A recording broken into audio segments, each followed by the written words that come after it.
wanted to talk a little bit about your responsibilities as a president. You are the chief executive operating officer of your organization. And if you're not familiar with that, that means you get to chair the board and all of your general meetings. You get to oversee all of your financial compliance. You are basically the face of your organization, and you serve as the liaison with the school administration, committee partnerships. It also means that you are the one to sign any contracts. There's the expectation that you're checking in regularly with your officers and your committees to help ensure the overall plan is on target.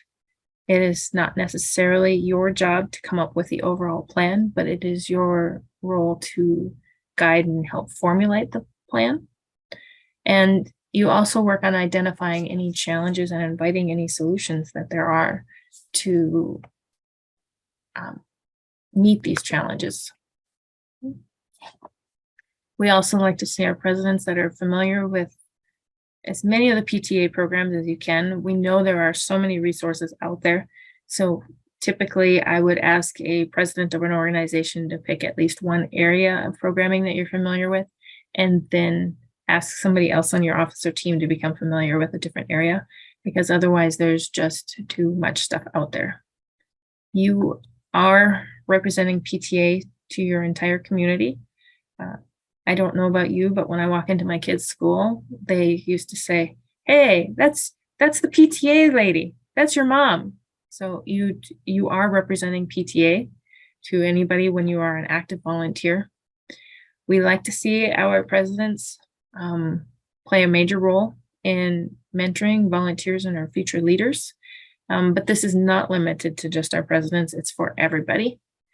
And we love to see you at events. We realize that you don't have time to volunteer at all of the events unless you are unfortunate enough to be in a really small group, which most of us are, and then you get to volunteer at a lot of events as well. Okay. I wanted to mention some of the key resources, and that's not necessarily for you guys because I think you guys are familiar with most of them. You know the general email address where you reach Danny and then she directs your request later. We also have our Facebook group. We have a Facebook site, a website, and then there's also various national PTA Facebook groups depending on the topic, and the national PTA website. Okay. Now I want to do the little bit more fun part that I thought is how do you communicate? And it's not necessarily how you communicate, but it's like learning to recognize how others communicate, because that's how you're going to interact with that person, and that's the impression that you're going to give, and that's how you're going to reach that person itself. So if you go through all of the research and stuff that's out there, there's typically 4 different communication styles.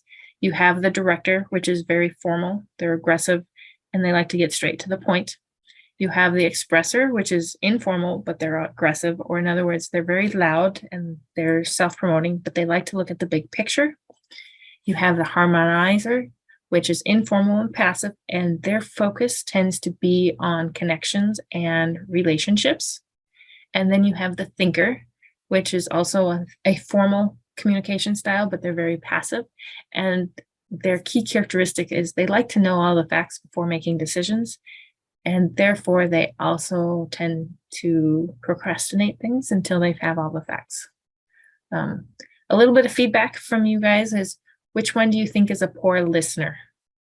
Any ideas? Director? Yeah, but director is a poor listener. They like to be on task and keep moving, and they don't always take the time to slow down.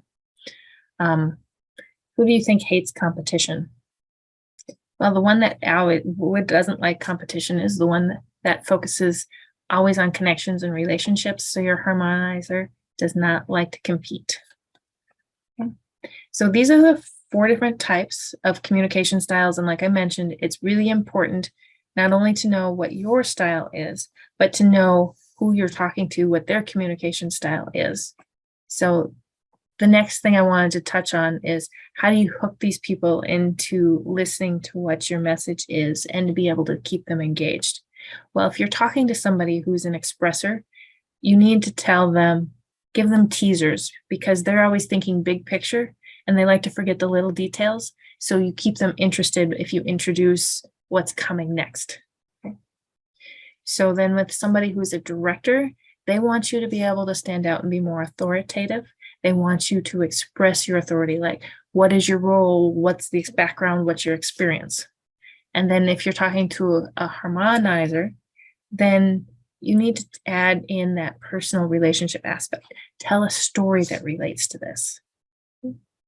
And if you're talking to a thinker, you're going to want to provide them lots of information, lots of links, and a way to communicate back. I know I covered a lot of different stuff. Do you guys have any other questions outside this? Lynn, Cameron? I don't. Okay. Because this is a chance for you to ask. I'd love to get presidents together that can share ideas and go back and forth. I appreciated this, Kristen, because we do take for granted like our own communication style and don't consider how it applies to other people, and knowing that we're trying to reach a very diverse audience and everyone has different preferences, making sure that we're keeping, a lot of approaching how we communicate in a lot of different ways to just keep those lines open. Yeah. I like to be a thinker, and everybody has pushed me into being more of a director. And so it's nice for you to understand what your style is and being able to interact with other people on your board and in your whole community. You're a lot more effective. And just want to remind you, if you have any questions, things come up in your units that you're not sure what to do, please reach out. I'm not sure if this is the correct spot to ask this, but with ours being the PTSA, how do you involve students? How do we get students to participate and that kind of thing? I think we might have one or two and they're all board members' kids. So now I'm going to have to think about that. I haven't been on the high school PTSA boards yet. Some of it is that I know the students want to have a voice. And sometimes I think it takes having board members' kids talk to other kids and bring their friends. And then I think it's more of a momentum thing. There are some students that are very driven and they want their voices heard. They want to have some influence. And I think that it needs to be presented that way. And I think a lot of it has to come from another student because, it's just so-and-so's parent. Right. I think maybe it is the high school level. It's just a harder group to reach.